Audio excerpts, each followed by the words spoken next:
Assalamualaikum warahmatullahi wabarakatuh. Bersyukur hadirat Allah Subhanahu wa taala dengan ucapan alhamdulillahirabbil alamin. Shalawat dan salam semoga selalu tercurah pada junjungan Nabi besar kita Muhammad sallallahu alaihi wasallam dengan ucapan Allahumma shalli ala sayyidina Muhammad wa ala ali sayyidina Muhammad. Alhamdulillah, syukur pada kesempatan hari ini akan ada kegiatan komunitas belajar sepeda smart yang kali ini akan diangkat tema yaitu budaya positif di sekolah maupun di kelas. Mari kita buka sebelumnya acara tersebut dengan mengucapkan lafaz basmalah. Bismillahirrahmanirrahim. Selanjutnya mari kita dengarkan arahan dari Ibu Kepala SMP Bintang Prabumuli yang sekaligus akan membuka acara kita pada siang hari ini. Kepada Ibu Dewi Agustina SPD MPD disilakan.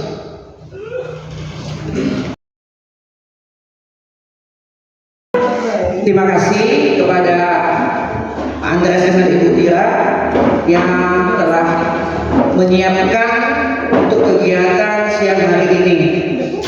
Assalamualaikum warahmatullahi wabarakatuh. Ya, kegiatan hari ini adalah salah satu kegiatan dari CGP yang ada di SMP Negeri 6 Kota Prabumuli ini, yaitu oleh Pak Andreas Apiko dengan Ibu Ira Permatasari. Kegiatan ini merupakan salah satu kegiatan guru penggerak, guru penggerak yang akan diimbaskan ke sekolah kita.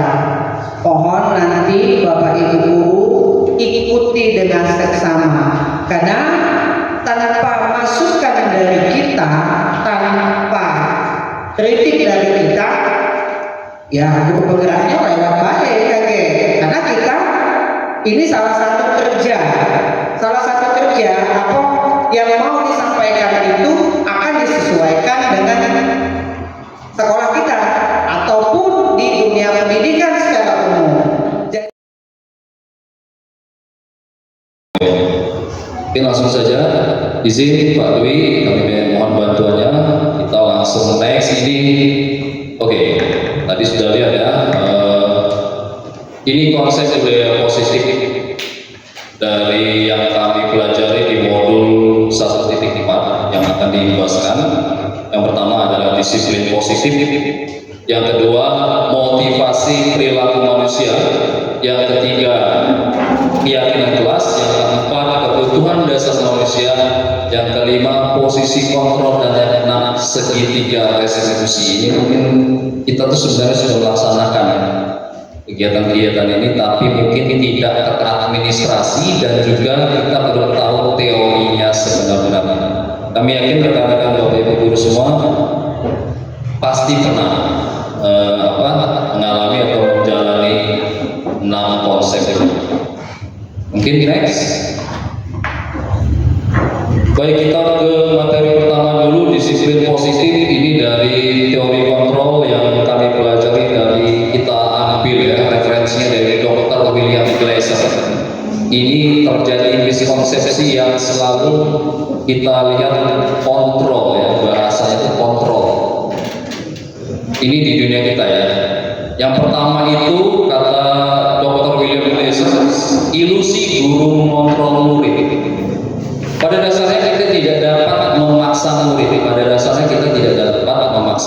Tapi ya, murid mengizinkan mereka untuk kita kontrol. Jadi kalau kita memberikan instruksi, sebenarnya murid sedang mengizinkan kita, coba tolong ambil kotak sampah warna biru, misal ya, kita mengontrol murid. Tapi mereka itu bukannya kita mengontrol murid, tapi murid memberikan, mengizinkan dirinya untuk dikontrol. Itu yang miskonsepsi tentang kontrol ya. Yang kedua, ilusi bahwa semua penguatan positif efektif dan bermanfaat.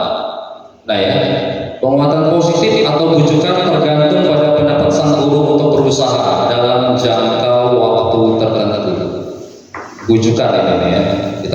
ujuk-ujuk ini.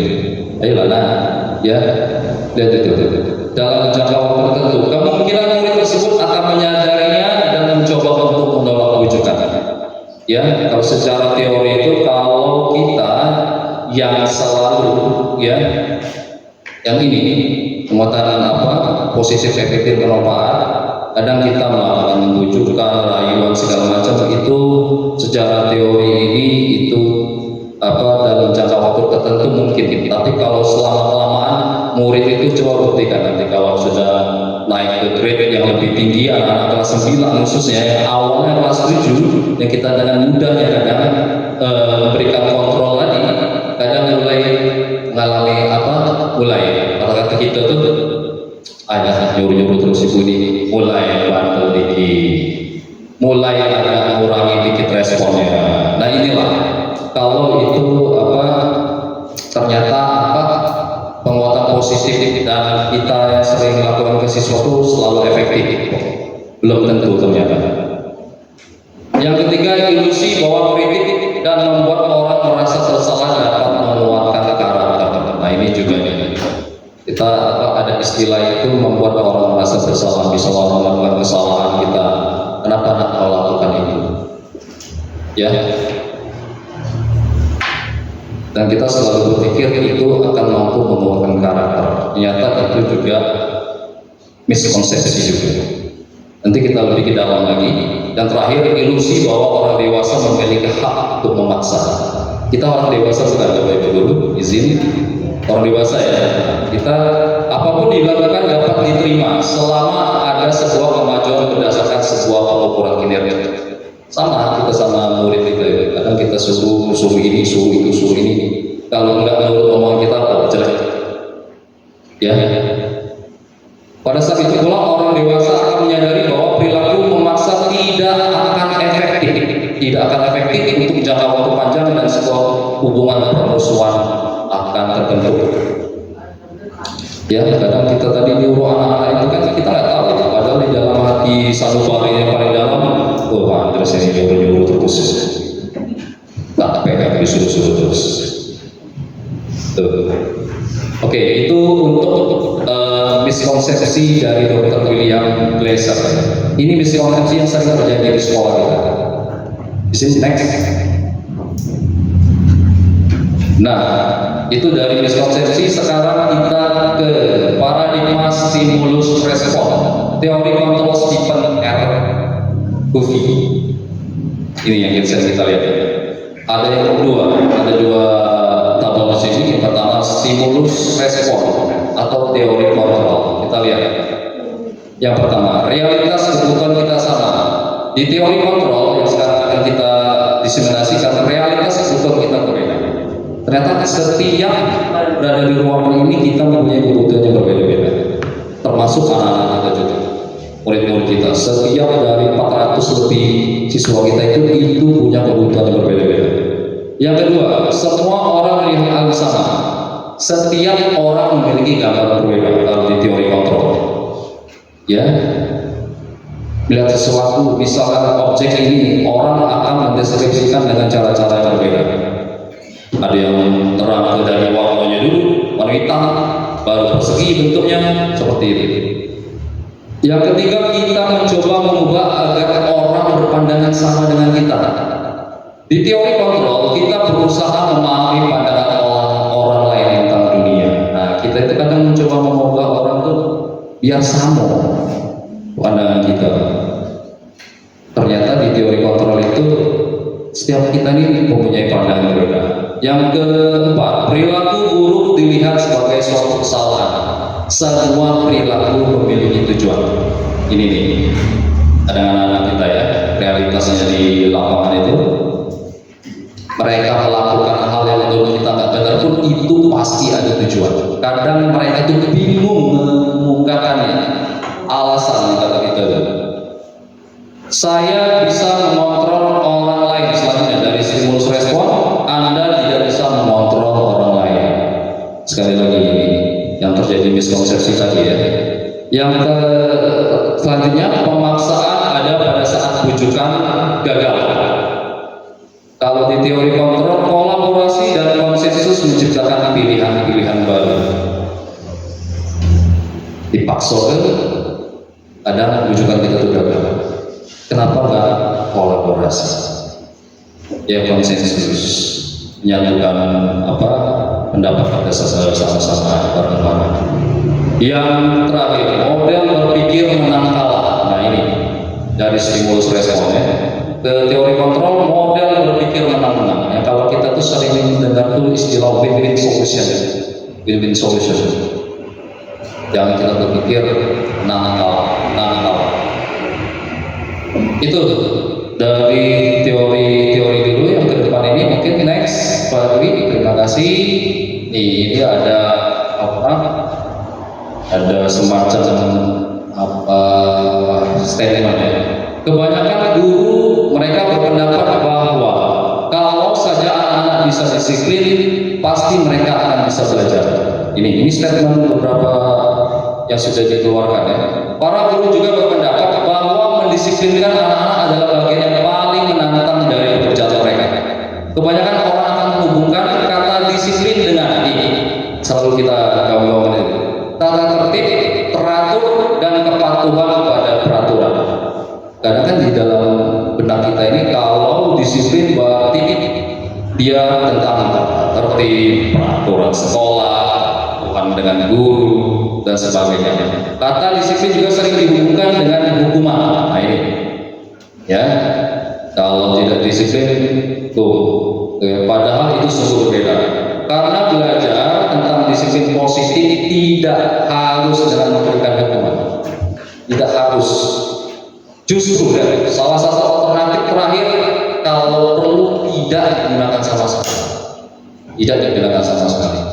Nah ini yang yang selalu sekarang masih tetap kita lihat, ini masih banyak kita lakukan. Nah jadi dengan penyampaian ini kita ini ya, kita mulai nama itu berefleksi diri. Oh saya ini masih melakukan ini. Oke, next dulu Pak Dwi. Iya, kayak kita jangan tegak-tegak ya. Kita atau SPK aja.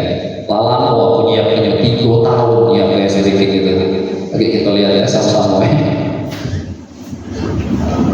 Nah, kalau di kurikulum Merdeka sekarang ya, dari prinsip tadi itu, kalau dimaknai disiplin positif itu, mana kata disiplin dimaknai menjadi sesuatu yang dilakukan seorang pada orang lain untuk mendapatkan kepatuhan. Itu yang pertama ya.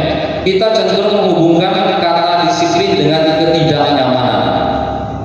Coba deh kita pahami dulu kalimat ini.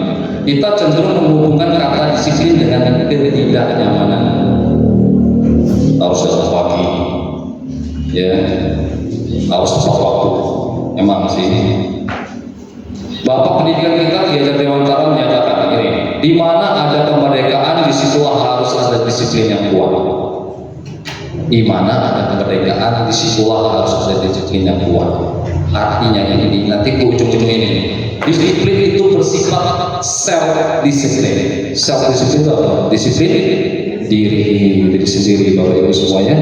Jika tidak, wajiblah penguasa mendisiplinkan diri kita. Baru kalau kita nggak disiplin diri, baru yang di atas kita akan menegur kita.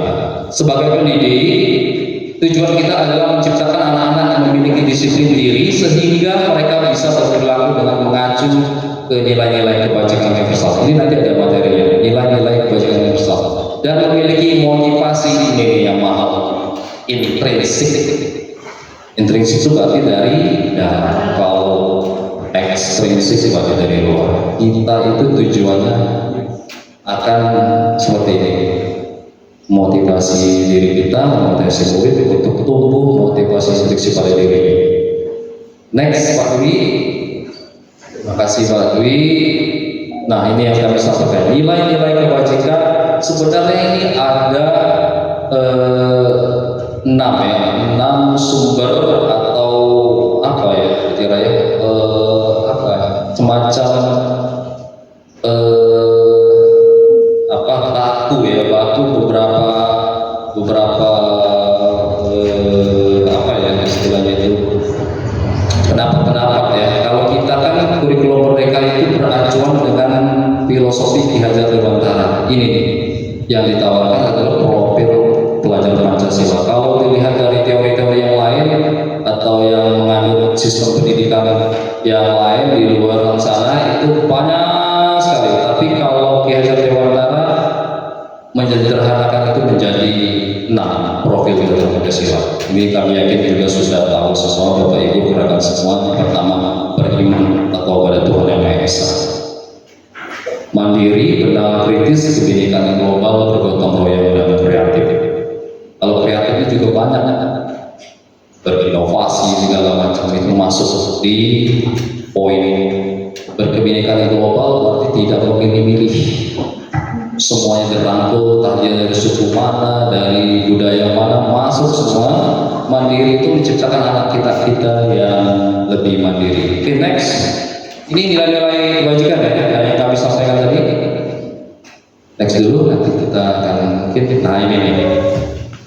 Ini mungkin itu ada namanya itu berinteraksi ya, merespon.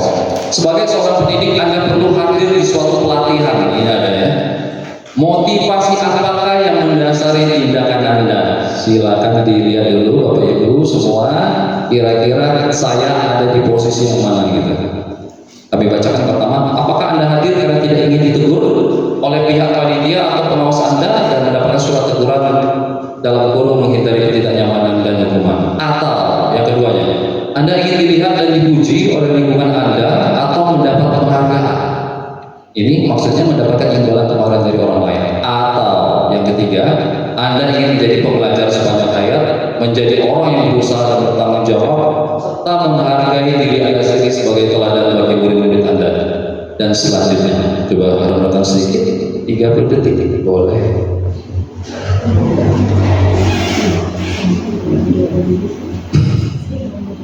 Manual banget itu banyak. Sebenarnya ada jam yang diraih ya.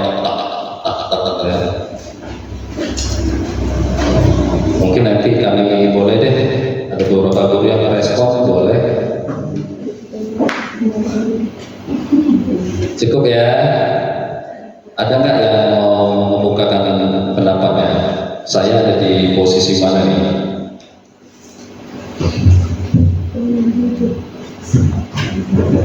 Ini lagi tuh nih, kalau di nah ditunjuk nih ada.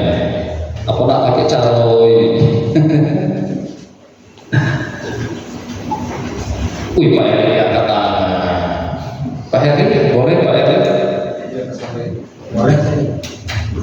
Boleh Pak Heri. Pak Heri ada di posisi mana kalau seperti ini? Baik, terima kasih Pak Andres. Disiplin positif semuanya itu menurut saya itu sudah kita jaga semua. Namun mungkin pengalaman yang mengarah ke situ. Jadi saya termasuk orang yang nomor 3. 3. Ya. Wow, luar biasa. Belajar. Terima kasih. Terima kasih Pak Heri, responnya wow. Ternyata beliau, kita tahu sendiri lah kalau memang beliau itu kami yakin ada berada di posisi yang itu. Izin ibu satu boleh? Intan, terima kasih Intan sudah tunjuk tangan. Silakan Intan. Baik, terima kasih Pak. Kalau di sisi positif itu kan udah biasa kita dengar kita laksanakan. Kalau bagi diri saya sendiri, saya ada di posisi 3 Pak. Alasan? Ya, karena memang menurut saya disiplin positif itu memang harus kita tanamkan pada diri sendiri. Makanya kita harus mencari sumber-sumber untuk mengikuti pelatihan kayak gitu. Tepuk tangan dulu dong untuk terima kasih responnya. Mungkin dua guru dulu ya, ini akan datang juga kira kenapa ya. Ada 3 ini poin ini ya. Kalau kami dulu pernah jujur kami ada di posisi yang kedua. Jujur posisi kedua. Biar terlihat minimal ada inilah, keren sesuai datang pagi terus misal. Tapi dulu motivasinya kedua. Setelah belajar terus, kita juga menimba ilmu. Mungkin yang tadi yang rekan dulu Pak Heri, Pak Bu Intan dan rekan-rekan semua, kami yakin nanti akan ujung-ujungnya di posisi 3 ini, amin ya.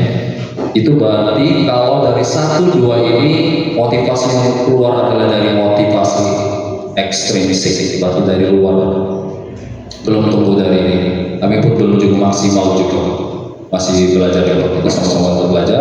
Mudah-mudahan kita semua nanti akan di posisi yang ketiga semua, pembelajar sepanjang hayat. Kami yakin ya, apalagi Bapak Ibu sekarang dikit-dikit mau yang seminar ini pelu kita, luar biasa ya. Diseminasi malah kita pelu, kokon malah kita pelu, itu nanti tumbuh sendiri. Oke, Pak Dewi, next. Terima kasih rekan-rekan semuanya. Wah, ini kecil cepat ternyata kan. Wow, mana ya? Kalau di sini bisa nggak? Sorry ya. Oh my god, oh bisa nih, sorry.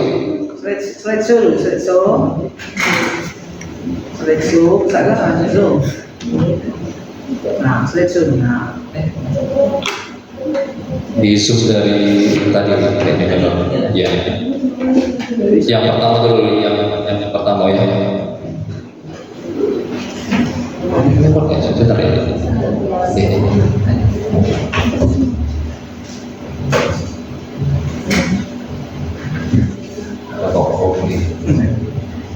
Tak apa Wi, jangan tegang yang ini, karena tegangnya kakak Wi.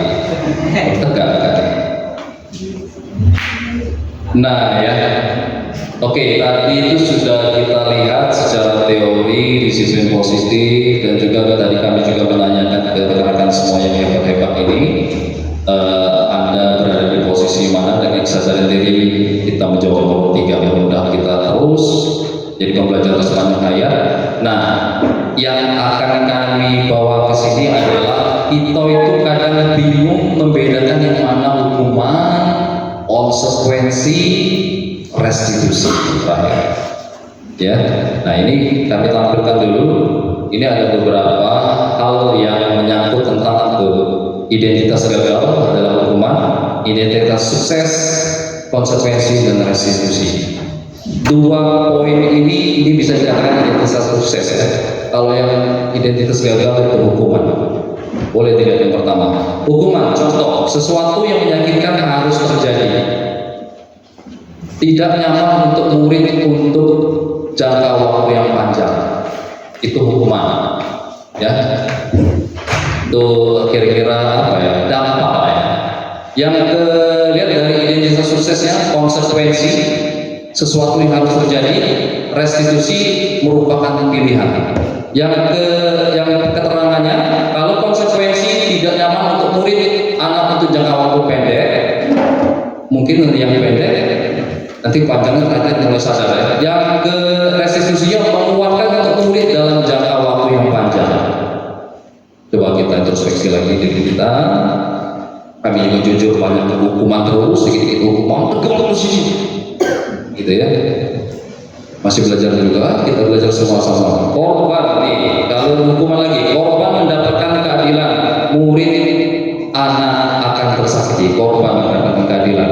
Misalnya ada anak yang nyuwil kuil, yang dicuil itu korban. Oh kita marahin, oh ini memangnya mas, yang itu bela tadi, korban tadi mau adil gitu. Padahal enggak. Korban bisa diabaikan, murid anak dibuat tidak nyaman.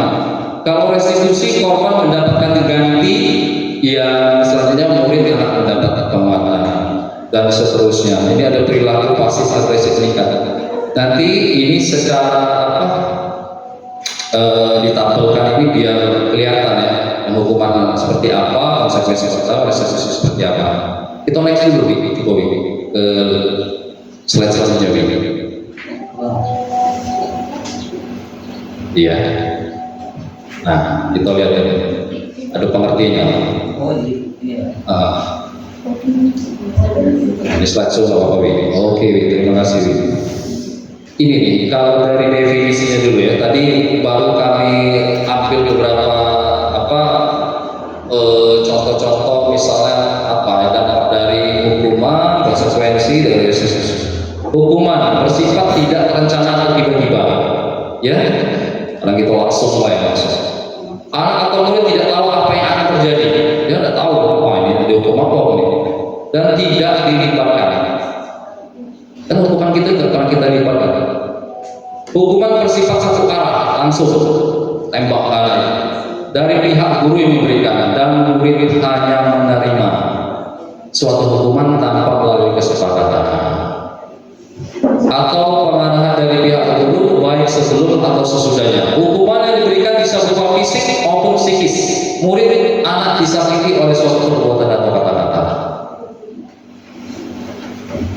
Ya, karena kita menyadar juga ya, kalau kita kena marah apa lagi kira. Kadang ada ya, tersakiti dan sebagainya. Coba lihat di konsekuensi.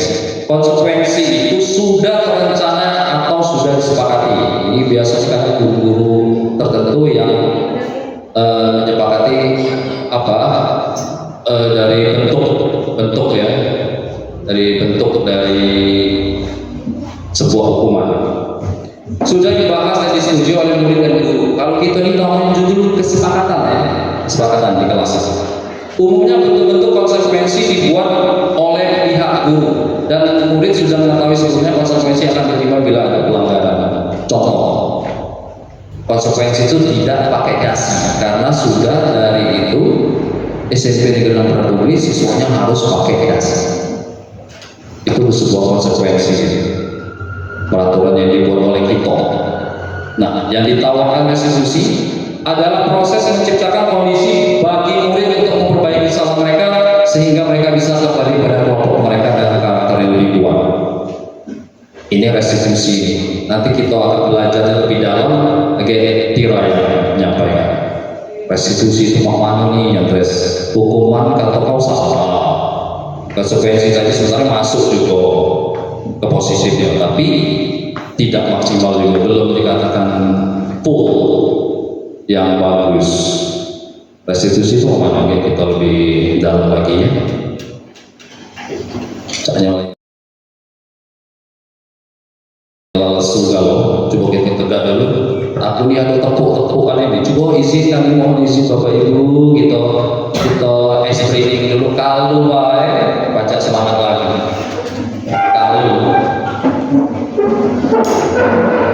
Kalau tepuk semangat ya biasa ya. Semangat. Enggak betul-betul ikan tengah. Nah, iya. Nah, tepuknya sederhana ya, tepuknya sederhana.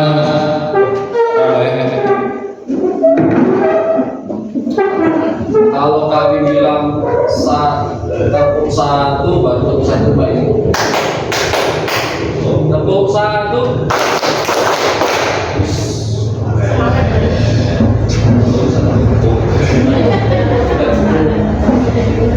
Tepuk dua.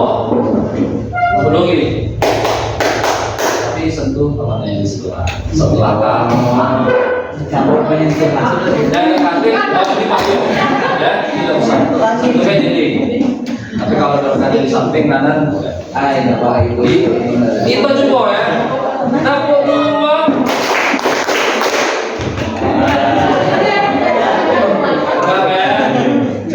Tepuk tiga. Nah ini hati-hati. Jangan mata kecil lagi. Akan berdaya tadi. Agak ditantang. Tepuk tiga. Kalau tahu kembali ini. Tepuk tiga.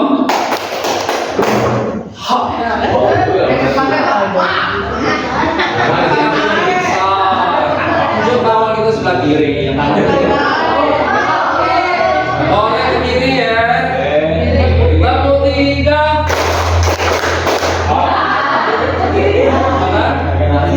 Sampai ini ya.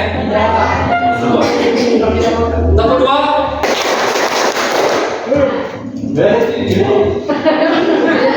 Ada dua.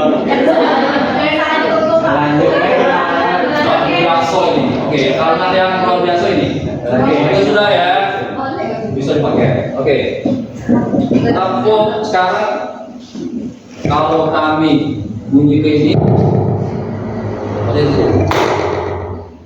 ya. Kalau tidak bunyi, berarti jangan pukul. Oke, so ya. Udah ya. Oke, kita coba ya.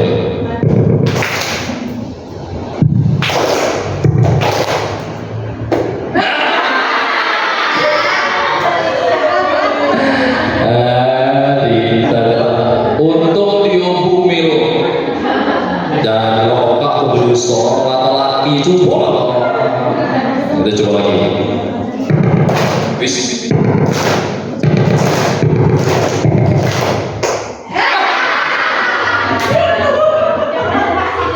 Tersilang siapa wajar pulau.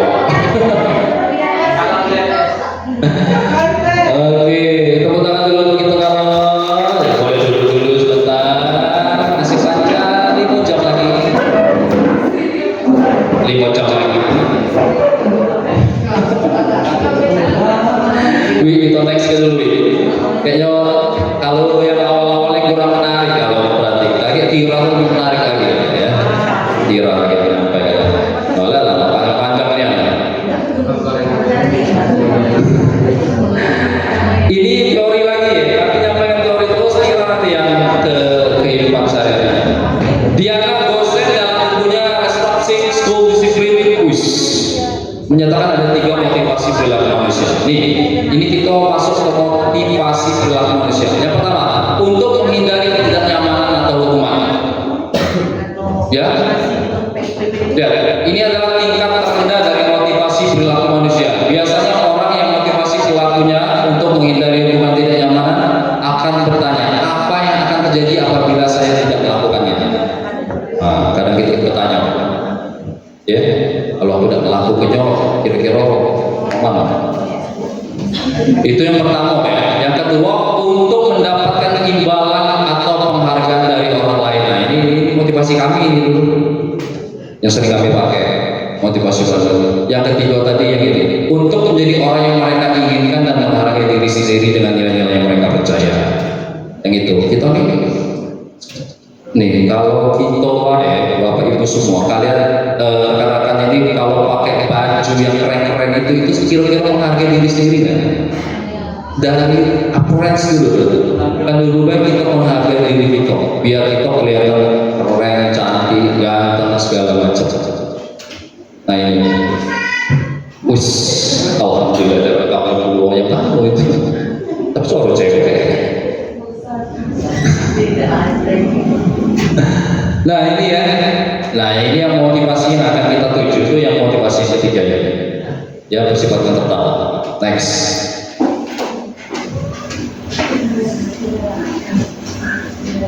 Jadi simpel ya, tadi sudah masuk disiplin positif, terus motivasi manusia ada 3 tadi, ya, motivasi ada 3. Yang pertama untuk menghindari ketidaknyamanan, yang kedua tadi imbalan, yang ketiga itu motivasi menghargai diri sendiri. Nah ini keyakinan kelas. Ini materi selanjutnya keyakinan kelas. Nanti boleh tanya ya Bapak Ibu semua. Itu sebenarnya sudah biasa ini. Kami praktik para walas ini sudah menerapkan ini. Tapi judulnya kesepakatan kelas. Coba kita lihat apa berdasarkan keyakinan. Keyakinan itu kita nih yakin nggak Allah itu ada. Nah kita akan menggiring ke sana. Menggiring ke sana kita kalau kita yakin pasti akan kita laksanakan. Itu baik kata kuncinya. Keyakinan yaitu nilai-nilai kebajikan universal yang disepakati secara tersirat dan tersurat. Lepas dari latar belakang suku, negara, bahasa maupun agama. Itu keyakinan. Apalagi Indonesia. Ada berapa sekarang agama? 7. Nah kita bebas milih keyakinan ini. Seorang akan lebih tergerak dan bersemangat untuk menjalankan keyakinannya. Kalau sudah yakin, nggak perlu digerakkan, nggak perlu ini pasti tergerak. Daripada hanya sekedar mengikuti serangkaian peraturan tertulis tanpa makna. Karena kita tulis kan, tulis. contoh tata tertib itu ada berapa? Ada yang ngitung walas kami tata tertib kemarin, lebih dari 15 kali lebih tata tertib itu dibuat. Tapi kadang malas bacanya. Nah, apalagi murid, ya, murid-murid pun demikian, mereka perlu mendengarkan dan memahami arti sesungguhnya tentang peraturan-peraturan yang diberikan. Dasi kalau baca pakai topi, tujuannya itu kita jelaskan. Pakai pakaian yang bersih, atau Bu Dewi itu kerudung yang harus rapi, bersih, ya. Apa nilai kebajikan di balik peraturan tersebut? Nilai-nilainya yang kita bisa kaitkan dengan profil baca Pancasila kita tadi. Apa tujuan utamanya? Dan menjadi tidak tertarik atau takut, sehingga hanya sekedar mengikuti serangkaian peraturan. Ya, kalau kita pahami anak-anak kita itu sebenarnya banyak takutnya kok. Sadar dari diri dia. Ada nggak berani ngomong? Kadang kita perhatikan anak kita itu.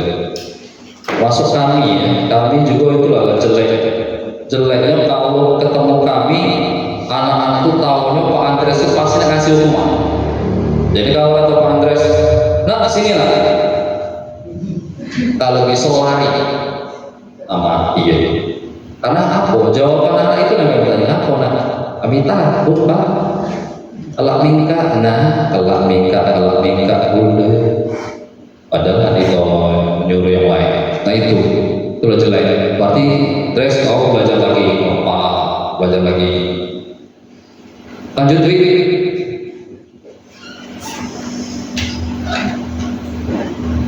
Ini kaitannya dengan pembentukan keyakinan sekolah dan kelas, ya. Sebenarnya kalau nak itu terap benar-benar kata tertib SSB Negeri 6 Prabowo itu kan sebenarnya diupdate terus ya, diupdate terus. Kalau beberapa tahun yang lalu pernah kita update itu dengan Pak Ahmad Zazili, Pak KB, ada Pak Ilham juga, ada Mem Juli juga ya. Situ sudah terupdate beberapa hal-hal yang dulu yang katanya kita sempat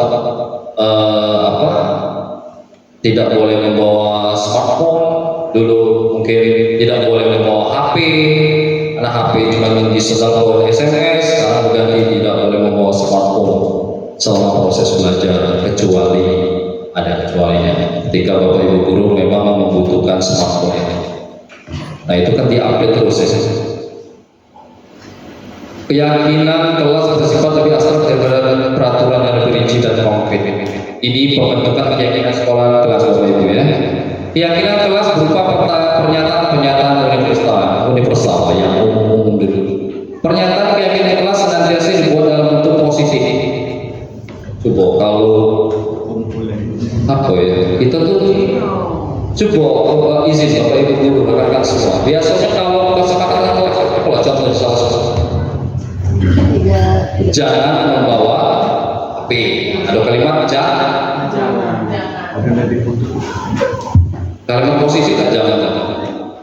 Negatif.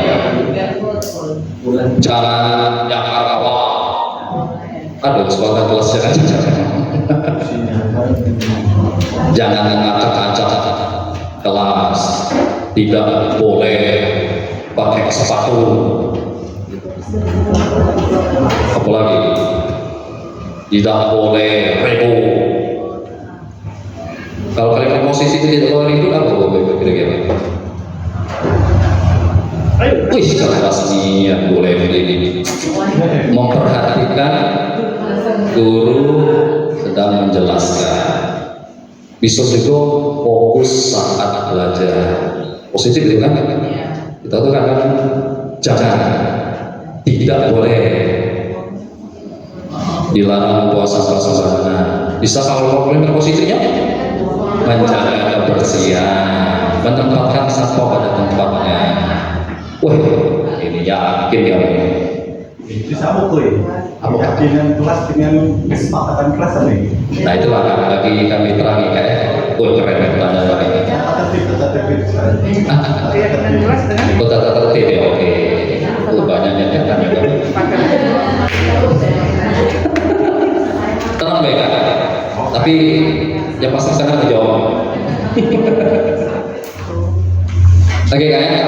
dikit dulu ya, dikit lagi ya. Keyakinan kelas itu sebaiknya sesuatu yang dapat diterapkan di lingkungan tersebut. Jangan kita juga terlalu berada yang ya terlalu lah ya. Yang ya kira-kira yang bisa mendukung di lingkungan kita itu lah. Kalau kelas 7A misalnya dekat-dekat itu kira-kira dia harus mundur ya. Nggak boleh kelas aku nih yang harus ini. Oleh ada hutan di tempat mereka itu. Semua warga kelas hendaknya ikut berkontribusi dalam pembuatan kegiatan kelas lewat kegiatan curah pendapat. Nah, kita tuh kalau buat kesepakatan kelas itu sebenarnya sama dengan kesepakatan tadi ya. Tadi mungkin kakak ketinggalan di tadi. Lagi kami balik lagi ya. Yang malam kesepakatan. Yo, kita curah pendapat dengan anak-anak kita sampaikan. Karena kalau dengan anak-anak itu pasti apa yang mereka sampaikan itu biasanya yang memang kadang mereka lakukan. Tapi kalau sudah kita bentuk keyakinan, mengajak mereka ngomong, curah pendapat, mudah-mudahan akan berjalan. Yang terakhir bersedia meninjau kembali ke ini kelas waktu. Kalau tidak relevan lagi, sudah. Misal nih ada keyakinan kelas ya, yang tadi keyakinan kelas menggunakan smartphone pada waktu dan tempat yang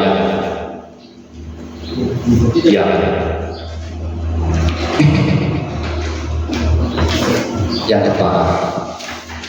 Karena pada saat itu ada guru yang memang membutuhkan smartphone. Kalau yang relevannya mungkin kedepannya tidak lagi smartphone, update-nya misalnya ya. Terus mungkin kita juga yang lain-lain juga. Mungkin kelas-kelas kita sudah nggak pakai papan tulis lagi. Ya, mungkin layar sentuh kalau gitu. Papan tulis itu layar sentuh kalau itu lah update dulu. Jadi bersedia. Nah, kita balik ke dulu kalau Pak Ilham nanya, terus aku udah kesepakatan keyakinan dengan apa kata tertib tadi. Balik sebelum ini ada. Nah ini thank you ya. Kalau keyakinan itu Pak Ilham ya tadi ditanya. Kalau ini dari pemahaman kami ya, kalau keyakinan itu kan yang pasti dari namanya yakin ya, ada nilai-nilai kewajiban yang bisa disepakati secara tersirat dan tersurat. Sama cara kalau kita meyakini suatu agama ini, kalau kita ada sholat, kalau kita yakin sholat ada tujuan, ada fungsi, pasti kita sholat. Tapi kalau kesepakatan itu yang biasanya kadang cuma tersurat, tertulis ya. Sepakat ada ancaman dulu. Maka biasanya hanya tersurat, nggak tersirat. Karena makanya ini sebenarnya ada banyak sekali yang cara menentukan satu kalimat keyakinan kelas itu pun dibentuk dari beberapa langkah panjang langkahnya. Tapi ini mungkin garis besarnya dulu ya. Kalau tata tertib mungkin itu kan. Kalau tata tertib itu yang kita yang buat, bukan dengan siswa. Kadang kan SMP Negeri Praduli mengeluarkan tata tertib terbaru tahun ajaran 2024-2025 keluar. Itu waktu kesiswaan, kepala sekolah dan beberapa elemen yang lain dan kalau kesepakatan kelas tersurat tapi mengajak anak-anak juga. Nah kalau keyakinan tadi tanya dulu lagi untuk ada tersirat tadi. Mungkin itu kayak kalau tidak jelas lagi aku WA ya.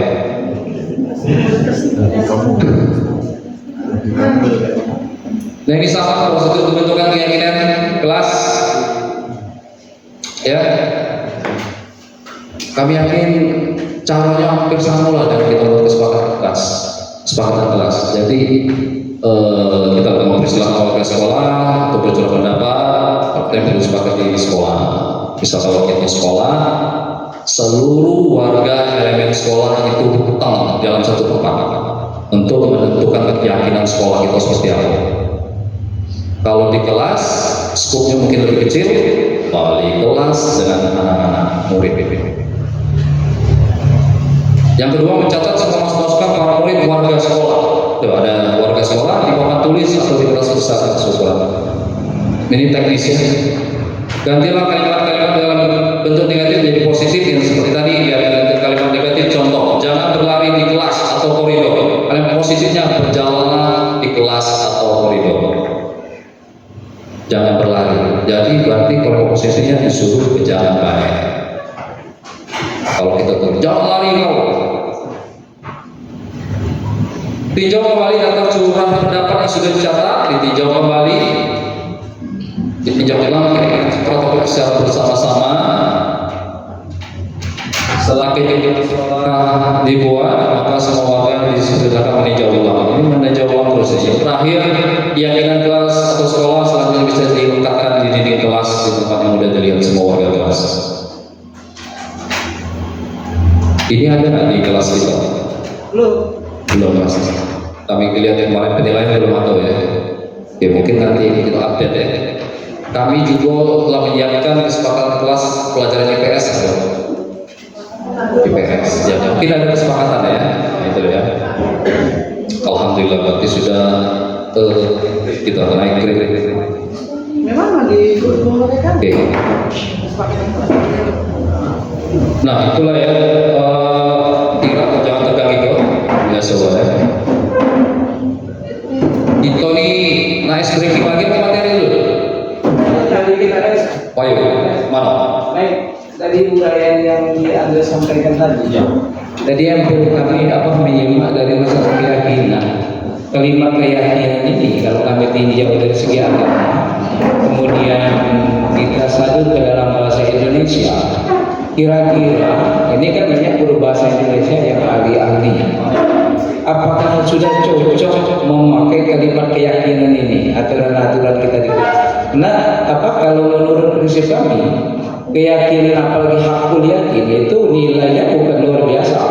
Sementara di lapangan kita ini kadang-kadang secara pribadi, menurut saya pribadi, kata kalimat keyakinan ini agak terlalu mahal untuk di lapangan. Tapi tak tahu secara bahasa Indonesia, apakah memang sudah bahasa baku kalimat ini dimainkan seperti yang kita tayangkan, apa memang sudah dari apa sononya, apa gimana? Itu sekedar untuk berpikir sedikit. Karena yang kami sorot kalimat keyakinan. Jadi kalau nilai-nilai kebajikan itu luar biasa. Memang tidak bisa diganggu-ganggukan. Sekedar itu, sekedar ya, masuk saja. Jadi bahasa Indonesia Luar biasa pertanyaan ini. Nah, peningat tidak. Tolongilah lagunya. Ya, sebenarnya pertanyaan Pak Mirin itu juga pernah kami tanyakan juga. Ya, aku yakin berat ya kalau ngomong keyakinan itu ya. Tapi itulah tadi. Dan ini kembali ke filosofi pemikiran KHD yang memang menimbulkan motivasi intrinsik. Kalau kita keyakinan itu kan biasa dari dalam ini lah, bukan dari ada dua kan, ada tiga bukan manusia. Ekstrinsik, intrinsik. Pemikiran KHD-nya memang mengarahkan seluruhnya kita akan tumbuh motivasi intrinsik itu tadi Pak Mirin. Identiknya kalau dari intrinsik itu kalimatnya mungkin yang lebih, kalau dari teorinya keyakinan itu yang diajarkan oleh pemikiran atau filosofi KHD. Mungkin itu jawabannya. Tapi kalau ini kita telepon dulu di Hajar Dewantara. Kemana bos? Coba ibu minta dikit. Ya. Itu kalau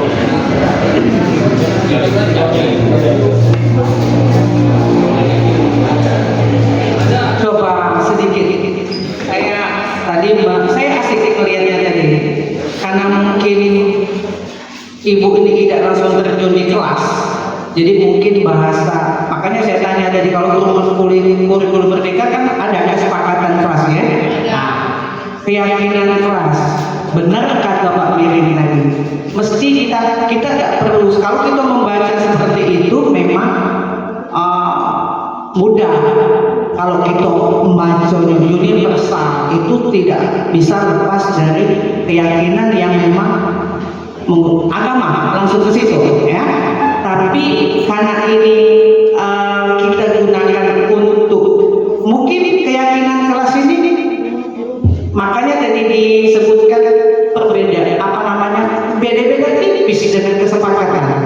Yakin itu mungkin harinya karena ada sedikit tata aturan yang memang tidak boleh lepas.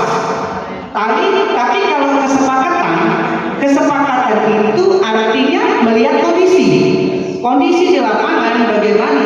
Kita sepakat bahwa kelas kita ini kan dekat dengan WC. Kalau kita tidak bersih di sini, kita kaki ke bawah, itu kesepakatan kelas. Beda dengan kesepakatan kelas yang kelasnya tidak dekat WC, mungkin seperti itu ya. Tapi kalau keyakinan mesti dibuat garis supaya jangan salah. Maksudnya seperti ini, tidak apa-apa dibuat sama, mungkin ya kalau tidak salah. Maksudnya dibuat garis betul-betul keyakinan kelas bisa dipakai untuk seluruh kelas. Nah, mungkin. Jadi mungkin budaya positif ini kita ini tinggal bahasanya saja. Mana bahasa yang tepat dimengerti, bukan hanya dimengerti kita sebagai guru, anak-anak juga harus mengerti, dan orang lain juga harus. Orang lain dalam hal ini mungkin wali murid yang sepintas dia melihat atau membaca, dia tahu ini yang namanya keyakinan kelas, yang ini namanya kesepakatan kelas. Nah, saya rasa ini sudah panjang, sudah bagus, tapi mungkin titiknya belum ketemu. Pakai bahasa yang mudah dipahami, mudah dimengerti, supaya nanti bisa kita gunakan seperti itu.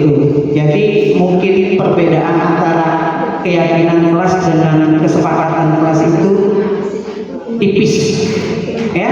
Tapi kalau memang keyakinan kelas ini harus ada untuk menentukan budaya positif, ya berarti tetap kita harus buat. Nah, mungkin itu saja. Bahasanya itu yang paling penting ya. Untuk kalau keyakinan itu ya benar, kayak saya saja secara tidak langsung itu harus ada rambu-rambu yang memang tidak boleh lepas dari agama kita ya. Nah, silakan ibu-ibu yang lain yang memang langsung terjun di kelas.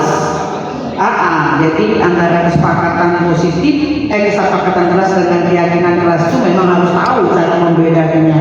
Ini penting. Kalau dulu tidak aktif, zaman aku masih ngajar. Iya, pokoknya kalau budak di kelas itu tenang, dia baca, ulangan dia baca KWK cukup. Iya. Paling pantang kalau kelas itu tidak tenang, berarti tidak ngajar. Nah itu, jadi cukup. Kesepakatan itu bisa secara lisan. Kalau ibu masuk, kamu jangan ini, aku tidak galak, kamu cak ini, yang penting kamu begini. Mungkin itu salah satu kesepakatan. Bagaimana? Ya bu, berarti sepakat kan sudah? Nah, itu salah satu. Tapi yang keyakinan ini yang lebih kita dalami lagi. Kalau nanti bisa kalian buat konstruksi bahasanya, supaya mendapatkan suatu kesepakatan untuk bahasa untuk menimbulkan budaya positif yang untuk keyakinan kelas ini. Ya, jadi nggak apa-apa Pak Andres. Kalau kawan-kawan ada yang ini asik ini, kasihkan ke kawan yang lain pengalamannya bagaimana mengajar. Mungkin itu akan dapat untuk kamu juga mengembangkannya seperti itu. Nah, caknya Bu Arya dari tadi nak ngomong. Yuk kalau Bu Arya. Terima kasih masukannya Ibu, bagus sekali. Mungkin itu saja dari kami. Kami akhiri dulu. Assalamualaikum warahmatullahi wabarakatuh.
Bisa dimulai semuanya?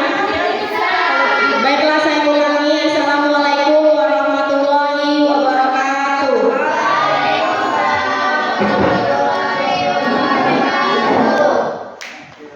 Baiklah, nama saya Tira Permatasari. Setelah Pak Andres Armiko tadi menjelaskan tentang disiplin positif, maka saya melanjutkan hal-hal tentang kebutuhan dasar manusia, segitiga restitusi, dan posisi kontrol guru. Baiklah, biar nggak tegang, kita pantun dulu.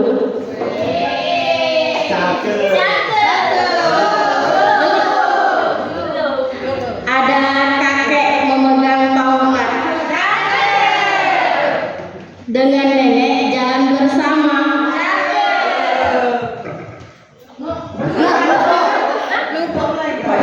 Kita guru membelajar sepanjang hayat.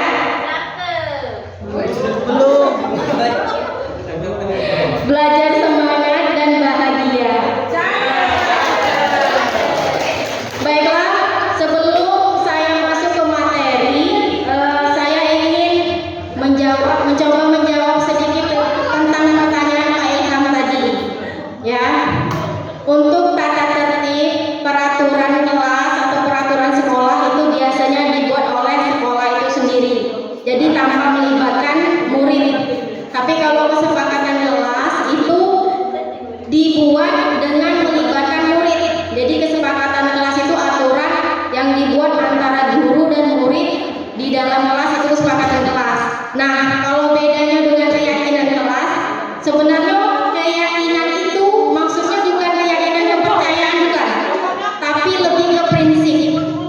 Jadi kalau seandainya sesuatu yang kita yakini, nanti kita belajar tentang restitusi. Restitusi itu adalah cara untuk membuat anak yang memiliki kasus atau terlibat kasus atau mempunyai masalah itu tidak merasa kalau dia itu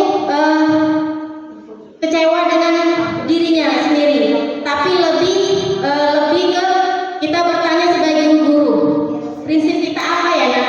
Keyakinan apa sih yang kita yakini di kelas kita, seperti itu. Jadi bukan ke arah kepercayaan, bukan, tapi lebih ke prinsip kita, keyakinan apa yang kita yakini di kelas, seperti itu, gitu ya. Untuk selanjutnya sudah di-spill tipis-tipis tadi sama Pak Andres Armiko tentang posisi kontrol. Kemudian setiap manusia itu memiliki tujuan atau kebutuhan yang harus terpenuhi. Jadi kita belajar tentang kebutuhan dasar manusia. Next, perhatikan cerita berikut. Jadi saya hanya menjelaskan tentang materi dengan saya kaitkan dengan kehidupan sehari-hari kita. Di sini ada cerita bahwa Ibu Ambar, guru wali kelas 2A di SD Pelita Hati,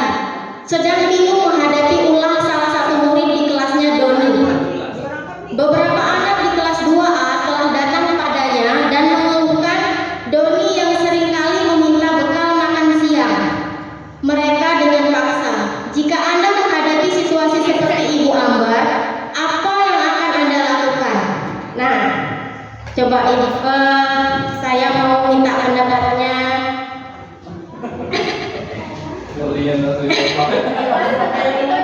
Bu Rani. Ibu Rani ya.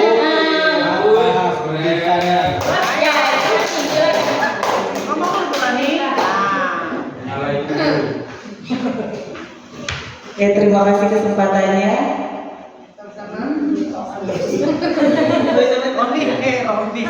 Rondi yang belajar. Juni, kamu dulu Juni. Iya, belajar ya. Kira-kira apa yang Rani lakukan?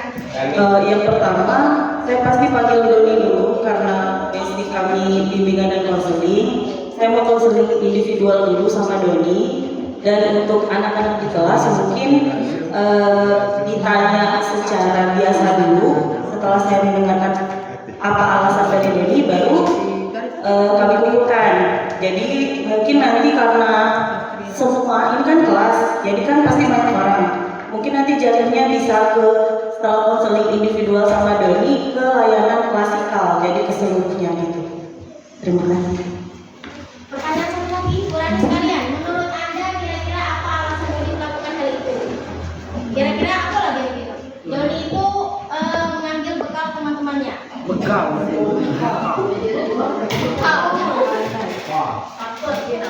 Rani kira-kira? Enak aja. Iya, bisa jadi nama caper, cari perhatian. Makanya kata saya tadi perlu konseling individual. Kita harus tahu dulu, mungkin di rumah orang tuanya gimana, terus apa dia ada rasa cemburu karena mungkin bekal teman-teman kayaknya lebih enak kayak gitu. Jadi orang tuanya mungkin tidak pernah menyiapkan di rumah. Jadi melihat teman-teman yang bahagia melihat bekal, kenapa saya nggak bisa merasakan kebahagiaan itu, jadi saya harus belajar. Jadi biar teman-teman tahu kalau saya juga jengkel, mereka juga. Jadi kalau untuk alasannya saya nggak bisa pastikan karena setiap anak pasti punya alasan tertentu dan itu nggak bisa dijudge langsung. Misal kayak gini, saya sebagai wali kelas, misalnya ngejudge Doni itu pasti salah. Tapi kalau kami bicara sebagai guru bimbingan konseling, setiap anak yang datang ke kami itu ada kayak prinsip kalau konseling tidak pernah salah. Karena kita nggak tahu latar belakang keluarganya gimana, atau mungkin ada trauma atau kejadian yang melatar belakangi kenapa Doni melakukan hal tersebut, kita harus tahu dulu. Menurut saya gitu.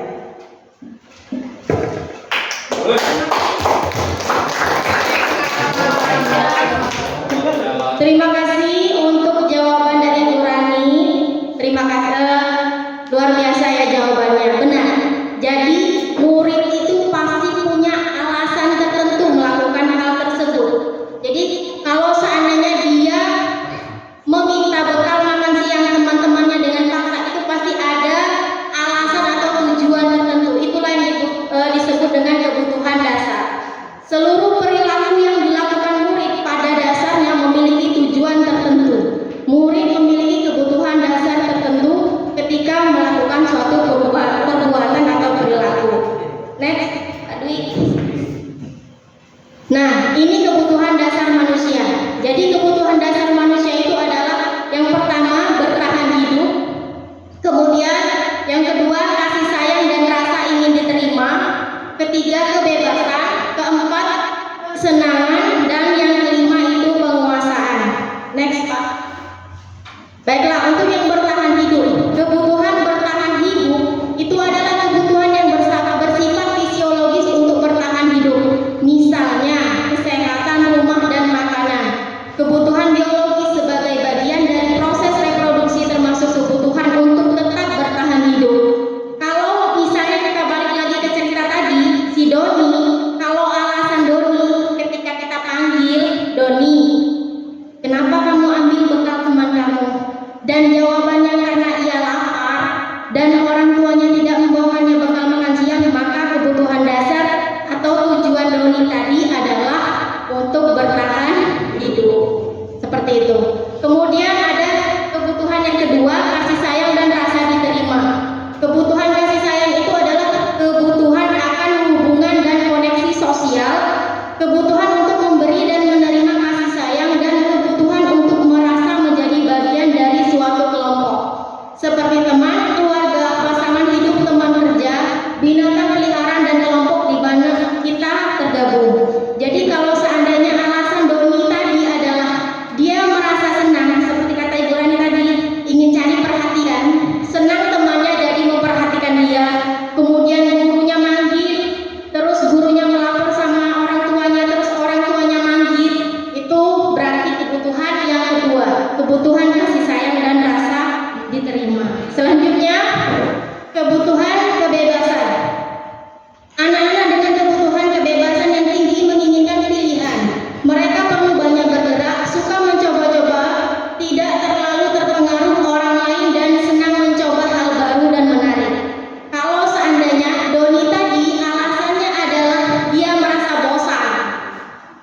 dengan bekal makanan yang dibawakan ibunya dari rumah. Karena ibunya selalu membawa bekal yang sama, itu berarti dia sedang memenuhi kebutuhan akan kebebasan. Selanjutnya, Pak Dwi. Yang keempat itu kesenangan. Anak-anak dengan kebutuhan dasar kesenangan yang tinggi biasanya ingin menikmati apa yang dilakukan. Mereka juga bisa berkonsentrasi tinggi saat mengerjakan hal yang disenangi. Mereka suka permainan dan suka mengoleksi barang, suka bergurau, suka melucu dan juga mengemaskan. Jadi anak-anak yang iseng, biasanya usil sama teman, itu biasanya anak-anak yang memiliki kebutuhan kesenangan. Kalau seandainya dalam kasus Doni tadi, Doni menjawab ia melakukannya karena iseng saja dan ia menikmati ekspresi wajah teman-temannya yang kesal karena diambil makanannya dan menurut dia ekspresi teman-temannya itu lucu, berarti kebutuhan atau tujuan yang dia inginkan adalah kesenangan. Selanjutnya yang terakhir, penguasaan. Kebutuhan ini berhubungan dengan kekuatan untuk mencapai sesuatu, menjadi kompeten, menjadi terampil, diakui atas prestasi dan keterampilan kita, didengarkan dan memiliki rasa harga diri. Kebutuhan ini meliputi keinginan untuk dianggap berharga, bisa membuat perbedaan, bisa membuat pencapaian, kompeten, diakui dan dihormati. Jadi, jika jawaban Doni tadi adalah dia merasa hebat karena temannya jadi takut dengan dia dan menuruti keinginannya, maka sebetulnya Doni itu sedang memenuhi kebutuhan, yaitu kebutuhan penguasaan. Demikian, itu tentang 5 kebutuhan dasar manusia. Oke, kita latihan soal dulu. Ini ada satu cerita tentang Ibu Rani dan Alfio. Ya, sebutkan kebutuhan dasar apa yang ingin dipenuhi murid berikut ini. Jadi kita tadi sudah belajar 5 kebutuhan dasar manusia. Alfio, seorang anak SMP, selalu berlari keluar kelas menuju jalan raya. Bukan jalan raya sebenarnya, tempat nuki, yo. Tingkahnya membuat guru Bu Rani bingung dan seringkali lari mengejarnya. Ada beberapa kemungkinan jawaban yang diberikan Alfio. Kalau seandainya Alfio-nya menjawab, aku senang main kejar-kejaran dengan ibu guru, seru. Kira-kira jawaban kebutuhan apa yang ingin dipenuhi oleh Alfio? Kesenangan. Cinta dan kasih sayang. Siapa yang jawab kesenangan? Dua jawaban. Yang lebih dominan yang mana kira-kira? Semuanya benar. Ini jawabannya apa kira-kira? Yang lebih dominan, lebih ke situ. Cinta dan kasih sayang. Coba bagi jawabannya.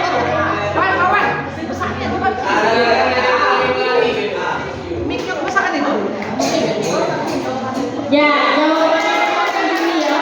Jawabannya adalah kesenangan. Selanjutnya soal yang kedua. Silakan Pak Dwi. Kalau seandainya Alfio menjawab, ibu kejar aku karena ibu sayang aku. Ya.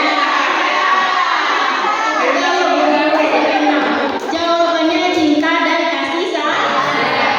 Selanjutnya yang ketiga, aku hebat kan? Aku bisa bikin Ibu Rani kejar aku.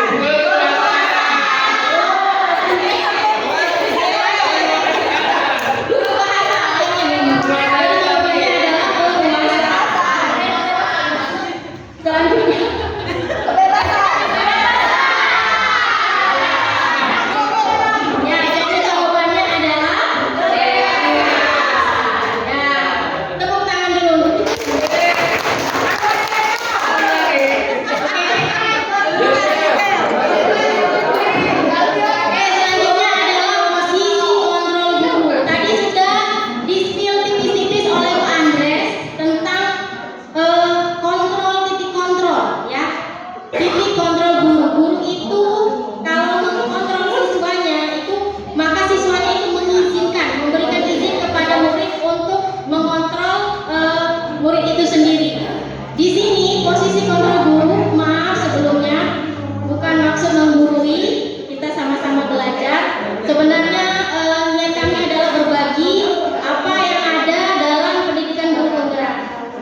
Jadi posisi kontrol guru itu ada 5. Yang pertama itu penghukum, kemudian yang kedua pembuat rasa bersalah, yang ketiga teman, yang keempat pemantau, kemudian yang kelima manajer. Ya, kita jelaskan masing-masing.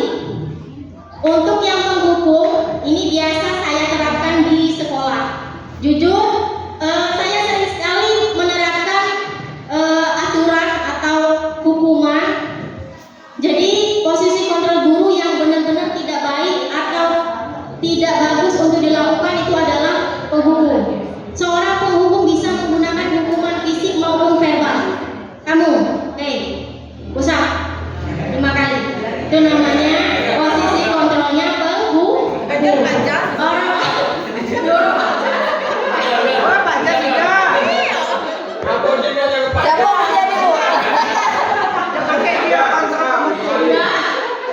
Orang-orang yang menjalankan posisi penghukum senantiasa mengatakan bahwa sekolah memerlukan sistem atau alat yang dapat lebih menekankan murid-murid lebih dalam lagi. Jadi, guru-guru yang berkata, patuhi aturan saya atau awas. Kamu selalu saja salah. Selalu, pasti selalu yang terakhir selesai. Itu posisi kontrol guru sebagai penghukum. Guru seperti ini senantiasa percaya hanya ada satu cara agar pembelajaran bisa berhasil, yaitu cara diam. Kemudian selanjutnya yang kedua, pembuat rasa bersalah. Pembuat rasa bersalah akan menggunakan keheningan yang membuat orang lain merasa tidak nyaman, bersalah, atau rendah diri. Misalnya, ibu sangat kecewa sekali dengan kamu. Berapa kali bapak harus memberitahu kamu ya? Gimana coba kalau orang tua kamu tahu kamu berbuat begini? Jadi membuat anak-anak itu merasa bersalah, rendah diri, kecewa dengan dirinya sendiri. Itu adalah biasanya guru yang memiliki posisi kontrol pembuat rasa bersalah. Di posisi ini murid akan memiliki penilaian diri yang buruk tentang diri mereka. Murid merasa tidak berharga dan telah mengecewakan orang-orang yang disayanginya. Selanjutnya yang ketiga, teman. Posisi kontrol guru sebagai teman. Guru pada posisi ini tidak akan menyakiti murid, namun akan tetap berupaya mengontrol murid melalui persuasi. Posisi teman pada guru bisa negatif ataupun positif. Positif di sini berupa hubungan baik yang terjalin antara guru dan murid. Guru di posisi teman menggunakan hubungan baik dan untuk mempengaruhi seseorang. Ini biasanya kalau gurunya posisi kontrolnya teman itu biasanya nggak pernah marah. Kayak siapa lagi kira? Pantes. Kalau seandainya gurunya berkata, ayo bantulah demi bapak ya. Ayo ingat tidak bantuan bapak selama ini. Ya sudah, kali ini tidak apa-apa. Jadi jangan marah kalau dia posisi kontrol gurunya sebagai teman. Ya sudahlah, ada apa-apa. Lain kali jangan seperti itu. Murid merasa dikecewakan dan kalau seandainya hal negatif dari posisi teman adalah bila suatu saat guru tersebut tidak membantu, maka murid akan kecewa dan berkata, saya pikir bapak atau ibu teman saya. Murid merasa dikecewakan dan tidak mau lagi berusaha. Hal lain yang mungkin timbul adalah murid hanya akan bertindak untuk guru tertentu dan tidak untuk guru lainnya. Murid akan tergantung pada guru tersebut. Seperti itu. Selanjutnya posisi pemantau. Memantau berarti mengawasi. Pada saat kita mengawasi, kita bertanggung jawab atas perilaku orang-orang yang kita awasi. Kalau yang memantau itu berdasarkan pada peraturan-peraturan dan konsekuensinya. Peraturannya apa? Apa yang telah kamu lakukan? Sanksi atau konsekuensinya apa? Jadi lebih ke peraturan sekolah yang ada, itu lebih ke pemantau. Guru yang punya posisi kontrol sebagai pemantau. Selanjutnya yang terakhir, posisi kontrol yang paling baik itu adalah seorang manajer. Manajer adalah posisi di mana guru berbuat sesuatu bersama dengan murid, mempersilahkan murid mempertanggungjawabkan perilakunya, mendukung murid agar dapat menemukan solusi atas permasalahannya sendiri. Jadi seorang manajer ini dia punya penarikan atau hubungan dengan teman, posisi kontrol teman dan posisi pemantau. Dan dengan demikian bisa jadi di waktu-waktu tertentu kembali kepada kedua posisi tersebut bila Di manajer, murid diajak untuk menganalisis kebutuhan dirinya maupun kebutuhan orang lain. Jadi kalau seandainya siswanya bersalah itu tidak kalau sebagai teman kan kita ya sudahlah kata jangan diulangi ya. Nah, itu kan berarti kan kita benar-benar positifnya sama anak-anak itu. Tapi itu tidak baik. Kalau seandainya penghukum kan ada hukuman. Kalau seandainya pemantau itu kan kita lebih mengingatkan tentang konsekuensi atau peraturan yang ada. Nah, kalau manajer ini kedua antara posisi teman dengan posisi pemantau tadi. Jadi kita tidak marah, selalu mengambil positif terhadap anak yang melakukan kesalahan tadi. Ternyata pokoknya kita tuh harus berpikiran positif. Mereka itu pasti melakukan sesuatu masalah atau kasus itu pasti punya tujuan tertentu, kebutuhan dasar tadi. Nah, itu dilakukan posisi manajer tadi dengan cara segitiga restitusi. Restitusi yang dijelaskan oleh Pak Andres Karniko tadi. Selanjutnya adalah sebelum kita ke restitusi, ini ada kasus seorang murid membuang sampah sembarangan. Jadi kalau seandainya dia adalah seorang penghukum, maka gurunya pasti berkata, kamu buang sampah sembarangan lagi, usap 10 kali sekarang, usap. Kemudian kalau yang membuat rasa bersalah, harus berapa kali ibu harus ngomong sama kamu, ibu kecewa sama kamu. Selanjutnya untuk teman, kamu lagi jangan gitu lagi dong. Ya sudah, kali ini tidak apa-apa, buang sampah ke tempatnya ya. Baiknya pokoknya. Selanjutnya untuk pemantau, kamu sudah melanggar aturan sekolah. Kamu tahu kan konsekuensinya. Nanti ibu lihat apa yang harus kamu kerjakan. Selanjutnya yang terakhir manajer. Apakah kamu tahu apa kesalahan kamu? Kira-kira bagaimana kamu mengatasinya agar tidak terulang lagi? Selanjutnya, nah ini coba kita ambil salah satu dulu untuk mencoba yang guru berkata. Siapa yang kira-kira Pak Ilham Bayu? Kelihatan dari Pak Ilham, guru berkata. Oh ya Allah, Pak Ilham. Oh ini Parmita saja, Ibu Parmita. Ya kecingoan.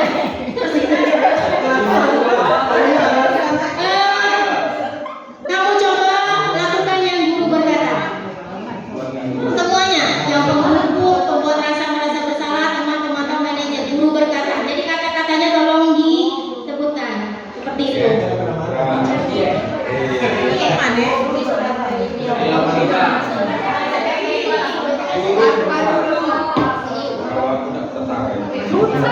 Guru berkata, penghukum menghardik, menunjuk.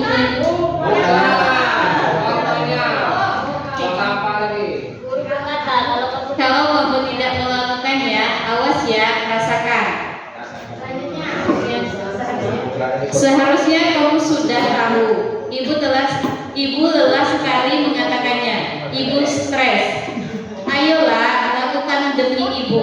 Masa kamu tidak mau? Ingat, tidak ibu pernah bantu. Apa peraturannya? Apa yang kita yakini? Apa yang bisa kamu kerjakan untuk memperbaiki masalah ini? Nah, kalau kita dengar dari kata-kata Tursina tadi, Tursina kira-kira masuk ke mana? Guru yang mana? Yang mana kira-kira? Penghukum. Oke, selanjutnya. Selanjutnya Kak Dwi. Izin.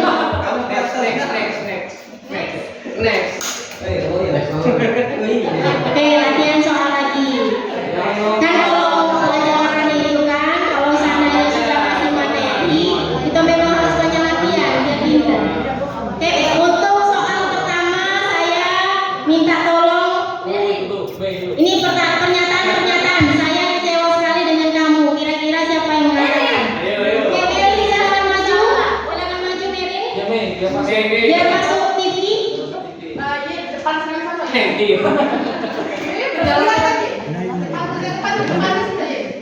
Pernyataan yang pertama itu, saya kecewa sekali dengan kamu. Siapa yang mengatakan? Itu itu pemberi rasa bersalah. Benar atau tidak, teman-teman?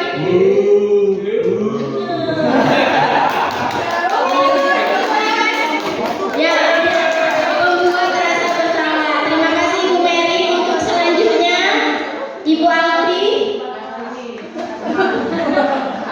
Ibu Farida, silakan Ibu Farida, nomor 2.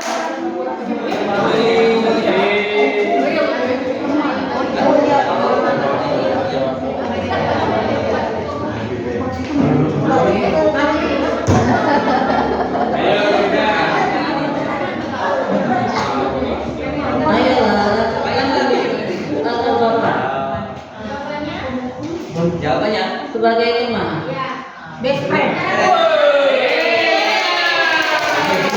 Oke, selanjutnya.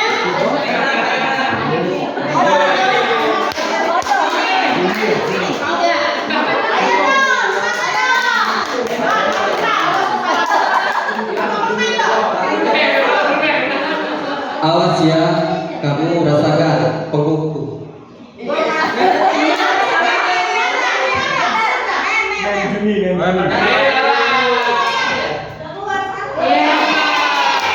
Selanjutnya yang terakhir kira-kira. Silakan yang Juni.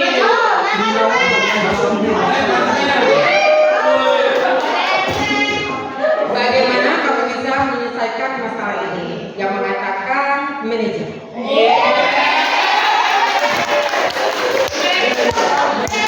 Terima kasih kepada teman-teman yang sudah mencoba menjawab, dan alhamdulillah hasilnya SMP selanjutnya.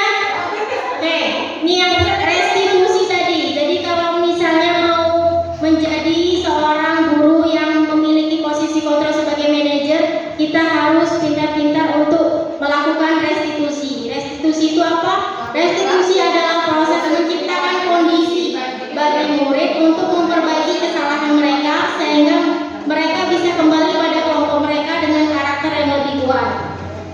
Atau restitusi juga merupakan proses kolaboratif yang mengajarkan murid untuk mencari solusi untuk masalah mereka dan membantu murid berpikir tentang orang seperti apa yang mereka inginkan dan bagaimana mereka harus memperlakukan orang lain. Selanjutnya,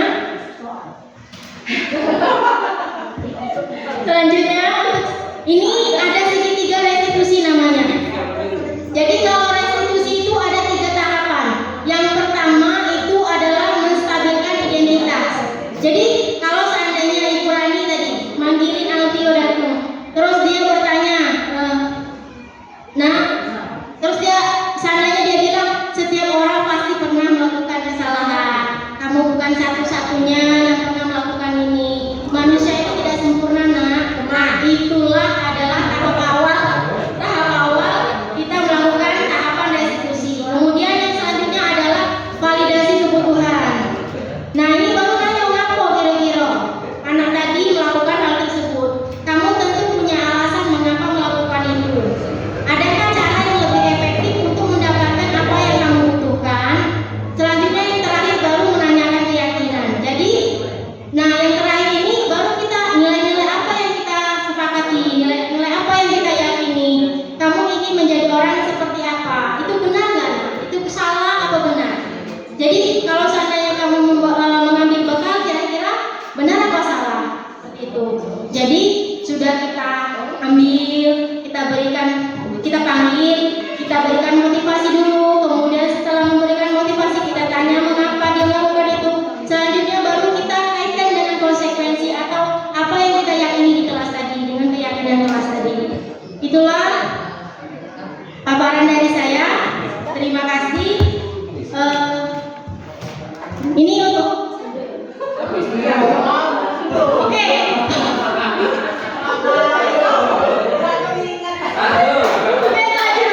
Selanjutnya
untuk mengatakannya.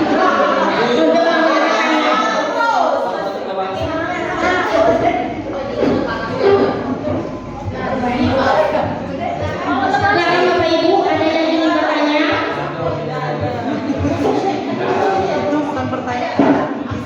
Iya, itulah dari paparan dari Ibu Tira Permatasari. Pertama dulu. Terima kasih Bu Tira. Ada satu sesi, boleh satu pertanyaan untuk Tira. Nanti kamu juga. Pertanyaannya mikir jalan balik kalau jalan balik motor aku di mana, mobil aku di mana? Mana? Udah nih deh, aku kecikok deh.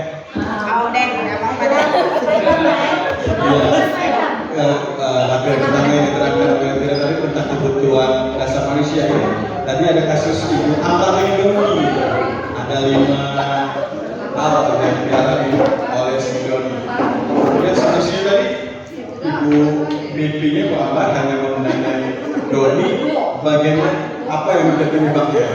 Nah yang Bapak ini tanya tindakan apa yang harus dilakukan oleh Bu Ambar? Misalnya masalah pertama kebutuhan dasar dengan laparan. Kelaparan terus apa yang dilakukan Bu Ambar? Misalnya kurang kasih sayang, apa yang harus dilakukan Bu Ambar? Yang ketiga kebebasan, kan apa yang harus dilakukan Bu Ambar? Thank you.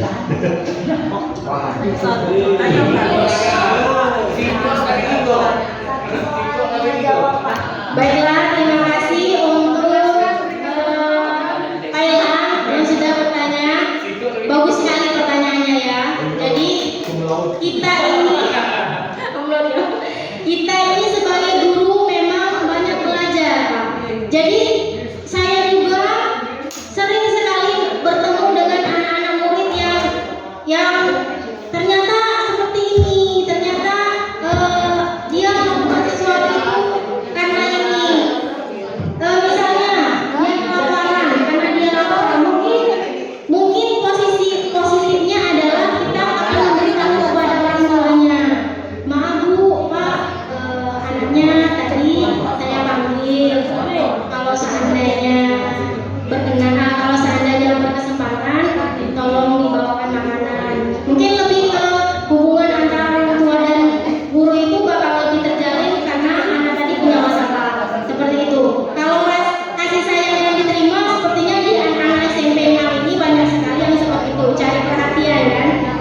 Itu nggak bisa dihindari, walaupun dia mungkin perhatian orang tuanya lebih, ya anak tunggal dan sebagainya. Kalau kita itu lebih konsisten aja Pak. Misalnya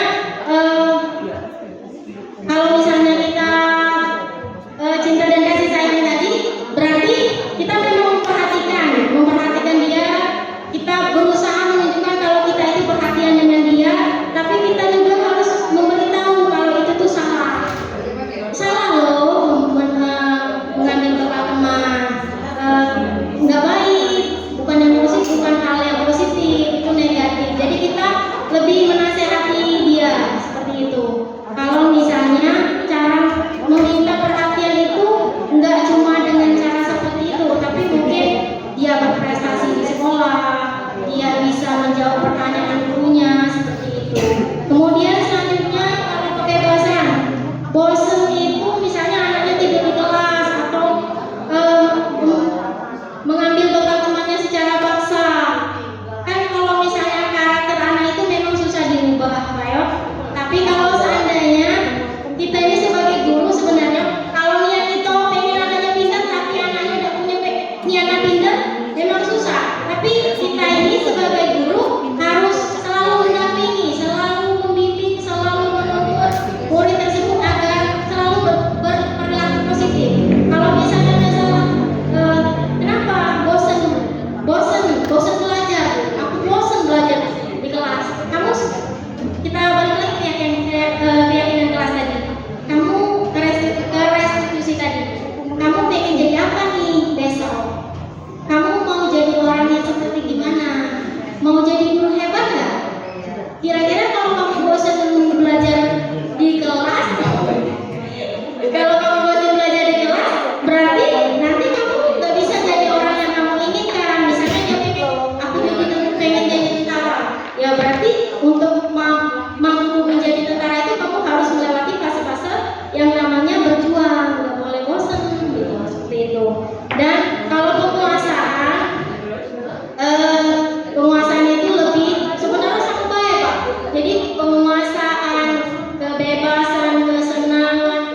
yang benar gimana. Jadi makanya kita menerapkan cara restitusi tadi, tidak yang langsung menghukum, tidak yang langsung kita kamu ini kecewa ibu sama kamu, enggak.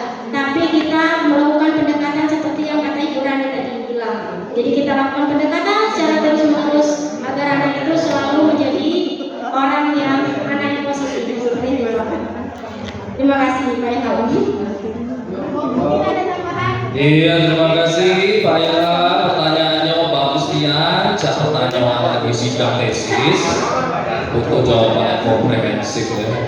Tapi ya kami menyambung sedikit ya. Sebenarnya segitiga restitusi ini bukan jadi jaminan kalau kita mau menyelesaikan masalah kasus. Apalagi kasus besar itu nggak mungkin selesai dari segitiga restitusi. Akan ada pendekatan lain. Kalau polisi itu tidak menggunakan segitiga restitusi. Tapi kalau di lingkungan sekolah kita ke segitiga restitusi ini, segitiga dan 5 posisi kontrol dulu untuk menentukan gimana cara pendekatannya. Yo, mau? Habis? Kalau habis kami tutup diseminasi kali ini. Terima kasih.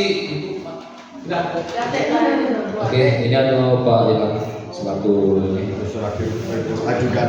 Iya, selaku ajudan. Ya, kayak sini dia. Mungkin itu saja yang bisa kami sampaikan kepada semua. Sekali lagi bukan menutup kesalahan, kami juga masih tahap belajar, yang lagi proses. Apakah kami biar lancar dalam menjalani program guru bergerak ini, dan mudah-mudahan nanti ke depan akan ada tunggu lagi guru-guru bergerak di sekolah kita Islam. Amin, amin. Kita tutup acara pada hari ini dengan mengucapkan lafaz hamdalah. Alhamdulillahirabbil alamin. Wabillahi taufiq wal hidayah. Wassalamualaikum warahmatullahi wabarakatuh.